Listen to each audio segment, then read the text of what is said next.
Bienvenidos cada uno de ustedes a la sesión número 3 del libro número 4 de nuestro material de discipulado. En nuestros estudios de integración estamos ocupando el material de discipulado de Lifeway que se titula El caminar del discípulo. Esta cápsula de enseñanza eh, corresponde al libro número 4, sesión número 3, Cristología, la persona y obra de Jesús. Ya hemos aprendido acerca de la doctrina acerca de Dios y la doctrina del ser humano. Eso es lo que mirábamos en la sesión anterior. Vimos que los seres humanos fueron creados a la imagen de Dios para vivir en una relación con Él. Hablábamos acerca del propósito principal de Dios crear al hombre, fue para que el hombre le diera pues gloria y honra a través de su vida, ¿verdad? Pero ya conocemos la historia. Sucede que en un ambiente perfecto, Dios crea a la pareja perfecta, Dios le da el sentir a cada una de ellas que puedan decidir entre el bien y el mal, y llega el pecado. Capítulo 3 del libro de Génesis. Ahí surgía una pregunta muy interesante cuando se habla acerca del por qué. En capítulo 1 se habla acerca de que Dios creó al hombre a su imagen y semejanza, pero en el capítulo 2 aparece ya la mujer creada desde la costilla del hombre. Se enseña, hermanos, que la Biblia en el capítulo 1 de Génesis relata toda la historia de la creación, y el capítulo número 2 es como un poema, es como un resumen del capítulo 1. Por esa razón, en el relato del capítulo 1 no es tan específica la historia de cómo fue creada Eva del hombre, pero ahí ya está implícita la creación del hombre y la mujer en Génesis capítulo número 1. Llega el pecado, decíamos, y vino a arruinarlo todo, como se dice, ¿verdad? Siempre me gusta enseñar este cuadrito, ustedes lo pueden ver ahí, cuando llega el pecado a la vida del hombre. Cuando llega el pecado, las relaciones del hombre son rotas desde ese momento. Y vemos aquí las 4 relaciones que el pecado vino a romper y que todavía viene a romper a nuestras vidas. Fíjese, primero, bueno, no están en orden, pero sucede que estas 4 relaciones son rotas a través del pecado. Hablamos primero del área sociológica. El pecado rompe sociológicamente la relación entre los seres humanos. Y vaya que lo tenemos muy bien en claro ahora que tanto el pecado ha crecido, ha abundado en el mundo. Vemos que una de las consecuencias de eso es la falta de comprensión entre el ser humano. Unos se sienten mayores que otros simplemente por lo material que se tiene, o la posición social, o la familia donde se nace. Y incluso hablando de lo religioso, ¿verdad? También se llegan a sentir mayores o superiores a otros simplemente por pertenecer a uno u otro grupo religioso. Cuando hay un rompimiento en lo social, eso es consecuencia de nuestro pecado. Lo vemos en el matrimonio, por ejemplo. Cuando no estamos bien en el matrimonio, se ha roto esa relación a causa del pecado. Se rompe también teológicamente. No estamos bien con Dios, ¿verdad? No estamos bien con el Señor. Y eso es lo que sucedió con Adán y Eva. Es lo que sucedió con esta pareja que Dios creó perfecta en el ambiente perfecto, pero a causa del pecado vino a romper la relación con Dios que se tenía también, ¿verdad? La historia dice que pues Dios bajaba y tenía tiempo de convivencia con Adán y Eva, o platicaban de manera cercana. Había una relación cercana. Pero ¿qué sucede cuando hay pecado en nuestras vidas? Nos sentimos lejos de Dios. No nos sentimos dignos de leer la Biblia, de orar, de alabar. Bueno, eso es consecuencia de mi pecado. Y tengo que entenderlo para así poder hacer frente, ¿verdad? Se rompe también psicológicamente, o sea, en nosotros mismos, el comprendernos a nosotros mismos. Hay personas que manifestamos, ¿no? Cuando no estamos bien en el área espiritual, decimos, es que yo no sé qué es lo que tengo, no me entiendo, no me comprendo. Esa es consecuencia de mi pecado. y eso ha venido pues a romper, ¿no? Recuerde que una de las bendiciones de Dios en la vida nuestra es que nos da sentido y propósito. Y cuando llega el pecado, eso pues rompe, ¿verdad? De manera muy clara podemos reconocer a alguien que está sano en sí mismo cuando tiene metas, objetivos, tiene bien claro lo que en la vida quiere hacer, pero cuando no, hay confusión. Y eso es consecuencia del pecado. Y número 4, ecológicamente. Recuerde la maldición que el Señor da a Adán y Eva en Génesis capítulo 4, donde le dice que va a sembrar y la tierra le va a dar espinos, ¿verdad? Que con el sudor de tu frente trabajarás. Es que esa relación ecológica también se rompe. Ahora nuestro mundo está sufriendo a causa de nuestra irresponsabilidad, porque contaminamos tanto, ¿verdad? Por ahí hay unas imágenes donde comparan en el lugar donde viven los animales en la selva y el lugar donde vivimos nosotros en la ciudad. Y dice, marca la diferencia, y la diferencia es que los animales en la selva todo está verde, todo se respira puro, y en la ciudad está todo lleno de contaminación, ¿verdad? Triste, pero es verdad. El pecado ha venido a romper eso en nosotros, de manera sociológica, teológica, psicológica y ecológicamente. Entonces, eso es lo que vimos y a manera de resumen, nada más lo estamos describiendo. El día de hoy hablaremos acerca de la persona y obra de Jesús. Cuando estudiamos acerca de la persona y obra de Jesús, se le llama la cristología, la cristología. Y para dar entrada a esto, bueno, pues sabemos que en el desarrollo de la historia hay grandes hombres y mujeres que han marcado la historia. Por ejemplo, está Alejandro Magno, ¿verdad? Este gran conquistador, emperador. Él es famoso por eso, incluso en los libros de historia ahora lo reconocen, ¿verdad? Todavía hay películas donde se puede ver todo lo que este gran hombre hizo. Murió muy joven, a los 30 años, y la historia dice que a los 30 años no había sufrido una derrota. Imagínense, o sea, era un hombre muy fuerte y muy poderoso, ¿no? También la historia ha sido marcada por este otro hombre, Johannes Gutenberg. Gutenberg fue el creador de la imprenta, muy famoso en el área de la religión, pues porque el primer libro que Gutenberg decidió reproducir en su imprenta, pues fue la Biblia. No con fines evangelísticos, aunque todo lo ocupa Dios, ¿verdad? Para predicar su palabra, pero él lo hizo con fines de manera personal, lo hizo con fines financieros. Entonces sí, también para pues llegar eso a la iglesia de aquel entonces, ¿verdad? Este hombre pues fue un hombre que marcó la historia a través de su invento. Y número 3, también podemos hablar de mujeres famosas y grandes mujeres como lo fue Marie Curie. Hay una película muy bonita acerca de esta mujer, una película moderna donde habla acerca de esto, ¿no? Cómo lo que ella logró, cómo descubrió estos elementos de la tabla periódica, todo esto de descubrimiento en el área de la radioactividad, los rayos X, la terapia de radiación, fue gracias al descubrimiento que esta mujer hizo, y pues su legado, ¿verdad?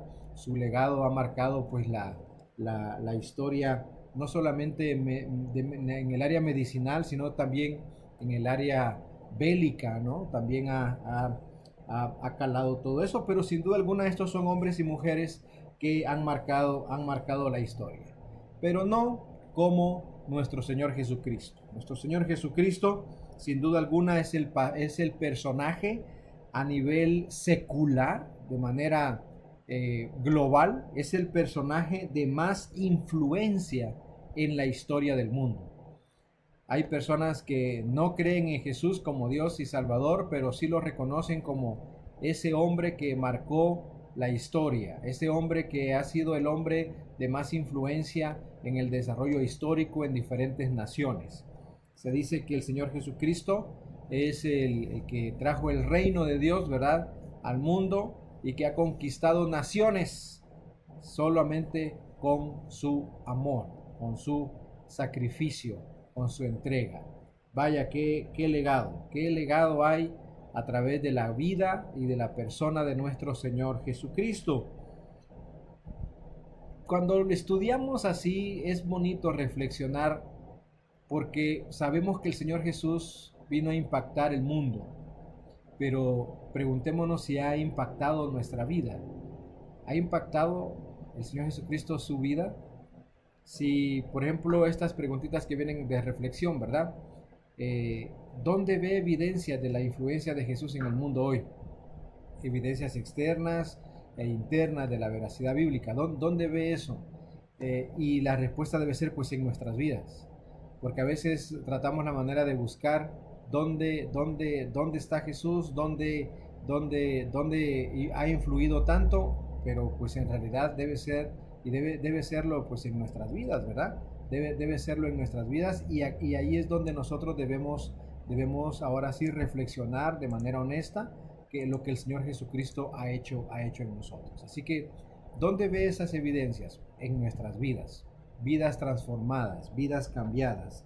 Esa es la mejor evidencia que hay en nosotros o en el mundo a través de Jesucristo. Y cuando hablamos de Jesucristo, bueno, pues todo el mundo parece tener una opinión de quién es Jesús, pero todos sabemos que el mismo Señor Jesucristo ha dejado en su palabra todo lo que nosotros necesitamos saber y conocer de Él.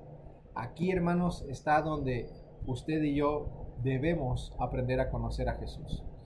Hay personas que dicen, pero ¿dónde está ese tal Jesús? Yo nunca lo he encontrado. Bueno, pues lo has andado buscando en lugares equivocados porque sin duda alguna Dios está en todas partes, pero para conocerlo es necesario ir a su palabra.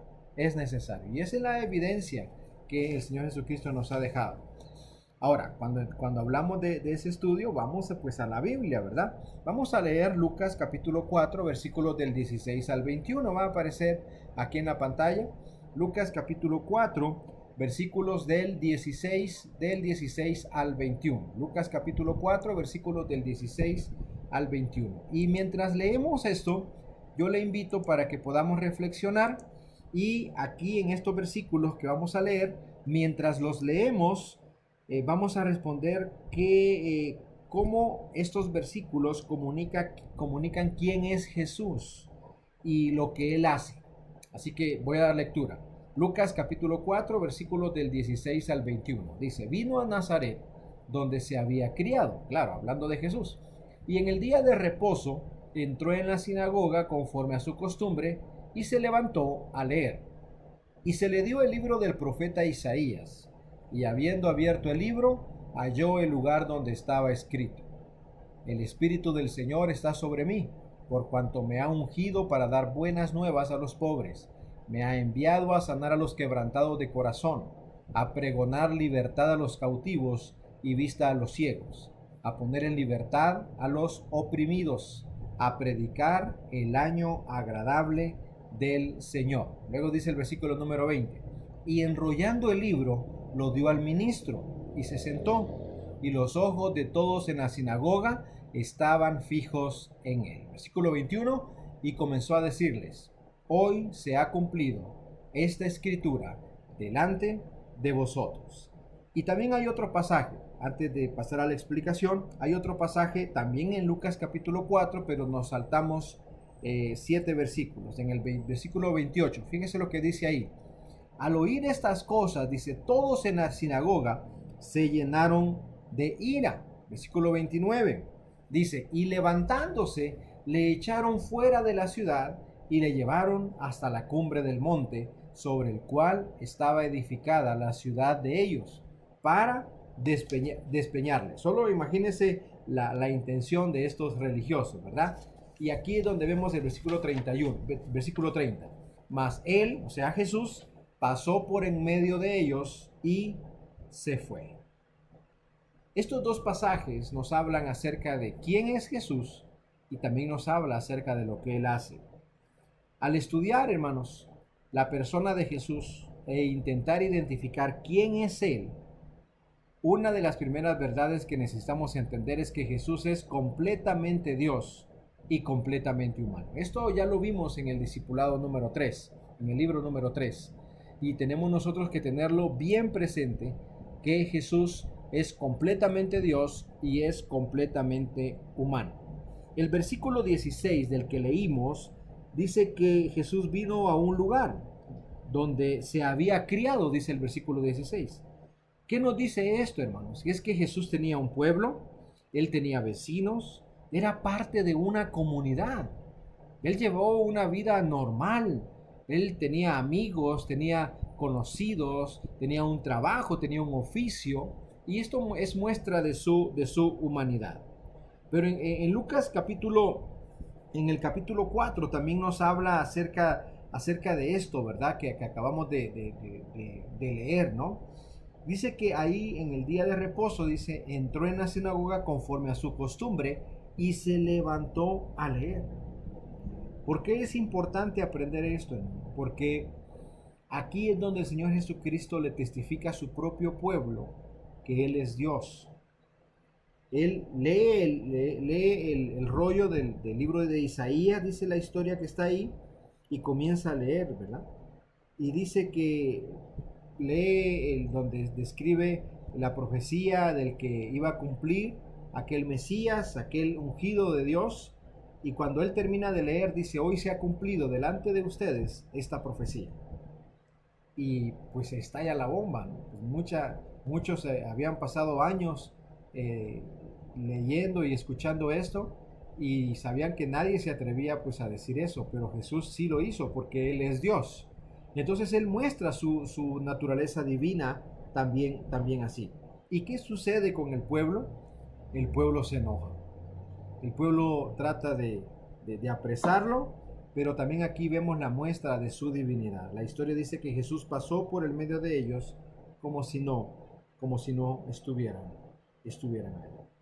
Es interesante cómo Jesús muestra sus dos naturalezas. Y es importante conocer de esta manera a Jesús porque hay mucha confusión, o siempre lo ha existido en el desarrollo de la historia, siempre ha existido mucha confusión y se levantan falsas enseñanzas, falsos maestros y que pues con mucha astucia engañan a los demás. Cuando él habla de esto, de quién es él y a qué vino, el pueblo pues se enoja, ¿no? Porque ellos, hermanos, ellos tenían en mente un significado. Ellos creían que el Mesías restauraría la gloria de Israel mediante un despliegue militar, ¿no? Y político. Pero Jesús sabía que su misión era principalmente espiritual. Dice el pasaje que leyó que Él vino a proclamar las buenas nuevas de redención, a liberar a las personas de la cautividad del pecado, a sanar nuestra ceguera espiritual y a liberarnos de la opresión de nuestra carne. ¿No le ha pasado a usted que de repente usted esté esperando algo que Dios haga en su vida y queremos que Él actúe a nuestra manera, ¿verdad? Queremos que Él actúe como yo quiero, pero Dios no es así, hermano. Dios tiene un propósito, Dios tiene un plan y Él se manifiesta a través de su divinidad, su propósito en nuestras vidas. En otras palabras, Jesús vino a llevar a cabo nuestra salvación y esto es lo que Él hace por nosotros. Ya vimos quién es Él, pero ¿qué es lo que Él hace por nosotros? Hermanos, número uno, Dios nunca cumple nuestros caprichos. Él no vino a cumplir nuestros deseos. No es el mago de la lámpara mágica, ¿verdad? El genio de la lámpara mágica. No es que viene a cumplir lo que yo quiero. No, Él vino a cumplir su propósito. Y su propósito es dar salvación, es dar libertad, es dar redención. Esto es lo que Él hace por nosotros. Y nosotros necesitamos tener bien presente eso en nuestras vidas, hermanos. Así que preguntémonos, ¿cómo usted ha recibido ese beneficio de quién es Jesús y qué es lo que Él ha hecho por usted? Es importante que nosotros respondamos y tengamos siempre presente que Él no viene a cumplir lo que yo deseo, sino a cumplir el propósito que Él tiene para cada uno de nosotros. Uno de los elementos más importantes, hermanos, de estudiar la doctrina es aprender a identificar las enseñanzas y las afirmaciones que son incorrectas. ¿Por qué? Porque sin duda alguna Cuando yo pienso equivocadamente acerca de Dios, voy a llegar al desánimo, voy a sentirme defraudado, porque yo me hago la idea de un Dios a mi parecer. Yo me hago la idea de un Dios como yo quisiera o yo quiero que ese Dios sea. Pero mano, Dios es Dios. Dios tiene una característica, Dios tiene un atributo que es la inmutabilidad. La inmutabilidad de Dios es que Dios no cambia, hermano. Dios no cambia, Dios es Dios como Él ha sido siempre y lo seguirá siendo. Y nosotros debemos aprender a conocerlo así, a Él. Y debemos tener cuidado con las falsas enseñanzas. Debemos tener cuidado con los falsos maestros. ¿Por qué? Porque pues somos engañados muy fácilmente cuando no hay conocimiento en nuestras vidas, cuando no hay un estudio. Hay personas que le creen nada más al que está diciendo, al maestro, y eso es un riesgo. ¿Por qué? Porque pues sin duda alguna los seres humanos defraudamos, fallamos, cometemos errores, somos pecadores y no debemos confiar en un ser humano. Confiemos en la palabra de Dios, confiemos en Jesús, pues Él es Dios y Él es la verdad. Para terminar, hagámonos unas preguntas que aparecen ahí en el manual. ¿Cuáles son algunas falsas enseñanzas acerca de Jesús que siguen siendo populares en la actualidad en la sociedad? Usted quizás ha escuchado acerca de Jesús y algunas personas tienen un falso concepto de Él, ¿verdad? Y algunos creen en Él. Algunos creen en eso porque la falsa enseñanza, hermano, tiene como característica que parece bueno, pero no lo es. Parece correcto, pero no lo es. De manera superficial es correcto, puede parecer correcto, pero no lo es. Por eso es importante estudiar la doctrina. Decíamos en la cápsula anterior, ¿verdad? Que para muchos es muy tedioso, hasta aburrido, pero es necesario. Es necesario estudiar doctrina. ¿Para qué? Para no ser engañados. Alguna de las enseñanzas falsas acerca de Jesús hoy en día es que muchos dicen que Jesús es el Hijo de Dios y no es Dios.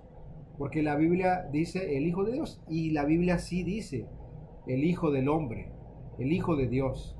Pero es un término que se aplica a Cristo en donde se le dan los mismos atributos de Dios. No es que es la descendencia de Él, no.